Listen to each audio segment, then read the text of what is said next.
тағы бір хадисте кім білім талап ету жолын түзесе, яғни біз білім талап ету жолын таңдасақ, Алла оның жәннатқа алып баратын жолын жеңілдетеді. Ол қалай деп ойлайсыз ғой?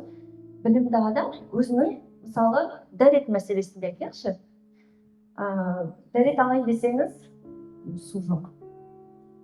Деп, уже сізде не ғой, білім жоқ қой, ойлайсыз да, намазымды оқи алмай отырмын, неге десем, су жоқ.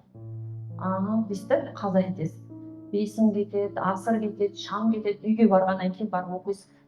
Бәрін жинап оқыған ауыр ма? Ауыр. Ұйықтағың келіп тұрады, өзі құптанып, өзін әлем оқисың, шаршап келген кезде. Бірақ тағы да қазалар бар да, оны оқисың да.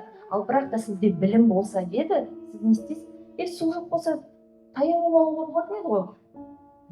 Онда таямым алып сіз өз намазыңызды өз уақытында оқуға болатын еді.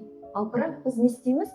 Білімсіздігіміздің арқасында өзімізге жүкті 2 есе қылып ауырлатып аламыз.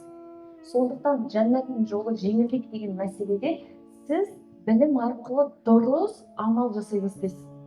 Ниетіңізді түзелейсіз, ықыласыңызды түзелейсіз, жалпы намаздағы құлшылығыңыз, Құран оқу керек, зікірді айту керек деп рецептін білесіз ғой, сіз жәннатқа алып баратын. Дәл соны жасаған кезде сіз білім арқылы Алла Тағала сіздің жәннатқа алып баратын жолыңызды жеңілдетеді. Тіпті сізді Алла Тағала солай жеңілдетіп жатыр ғой жәннатқа.